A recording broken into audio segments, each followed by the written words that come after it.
જય જગતજનની માં કુળદેવી। મિત્રો, તમે કુળદેવી વિશે તો જાણતા જ હશો।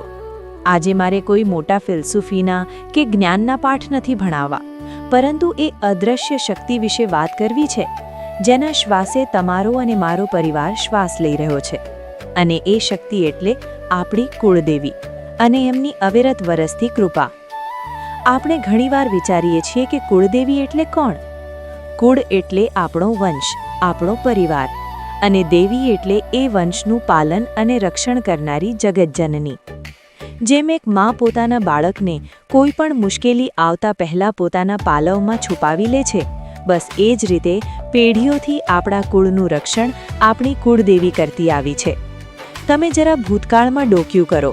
આપણા દાદા પરદાદા અને એમના પણ વડવાઓ જ્યારે કદાચ કોઈ આધુનિક સુવિધાઓ નહોતી, દવાખાના નહોતા, ત્યારે એમને કોણે સાચવ્યા? મુશ્કેલીઓ, બીમારીઓ કે દુકાળના સમયે એમને કોણે પાર ઉતાર્યા? એ હતી આપણી માં કુળદેવીની અસીમ કૃપા।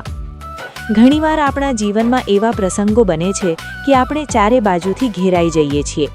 કોઈ આર્થિક સંકટ આવી પડે, પરિવારના કોઈ સભ્ય પર મોટી બીમારી આવી પડે, કે પછી રસ્તામાં કોઈ અકસ્માત થતાં રહી જાય, ત્યારે આપણે અનાયાસે જ ભૂલી ઉઠીએ છીએ કે આજે તો માતાજીએ બચાવી લીધા।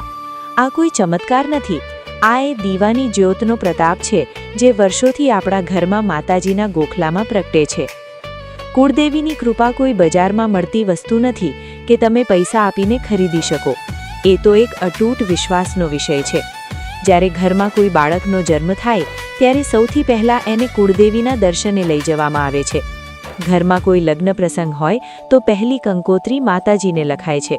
કેમ? કારણ કે આપણે જાણીએ છીએ કે માની સાક્ષી અને માના આશીર્વાદ વિના આપણો કોઈ પણ આનંદ અધૂરો છે। પરંતુ મિત્રો, આજે આ આધુનિક યુગમાં, ભાગદોડભરી જિંદગીમાં આપણે ક્યાંક ને ક્યાંક આપણા મૂળિયાથી દૂર થતા જઈએ છીએ। આપણે મોટી મોટી હોસ્પિટલોમાં જઈએ છીએ, મોટા સલાહકારો પાસે જઈએ છીએ, પણ પેલી નાનકડી દેરીમાં બેઠેલી મા પાસે બે ઘડી બેસીને શાંતિથી વાત કરવાનો સમય આપણી પાસે નથી રહ્યો। માને આપણા 56 ભોગની જરૂર નથી, મા તો કેવળ ભાવની ભૂખી છે।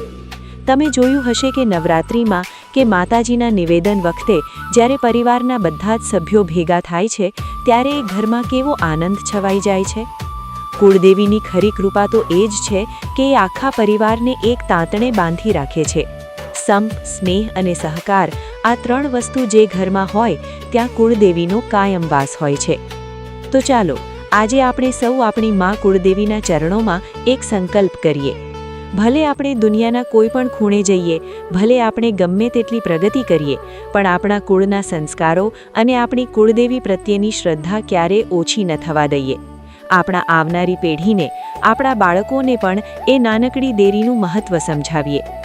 જ્યારે પણ જીવનમાં ડર લાગે, રસ્તો ન સૂઝે, ત્યારે બસ બે હાથ જોડીને, આંખ બંધ કરીને તમારી કુળદેવી માં અંબાજી, માં ખોડિયાર, માં ઉમિયા, માં ચેહર, માં ચામુંડા કે પછી તમે જેને પણ માનતા હો તે કુળદેવીનું સ્મરણ કરજો। મારો દાવો છે કે અદૃશ્ય રૂપે માં તમારો હાથ પકડી લેશે અને કહેશે કે બેટા, તું ચિંતા ન કર, હું બેઠી છું ને। માં ભગવતી, આપણી કુળદેવી, આપણા સૌના પરિવાર પર સદાય હસતા રહે, આપણા ઘરમાં સુખ, શાંતિ અને સમૃદ્ધિનો વાસ રહે, તેવી માના ચરણોમાં પ્રાર્થના।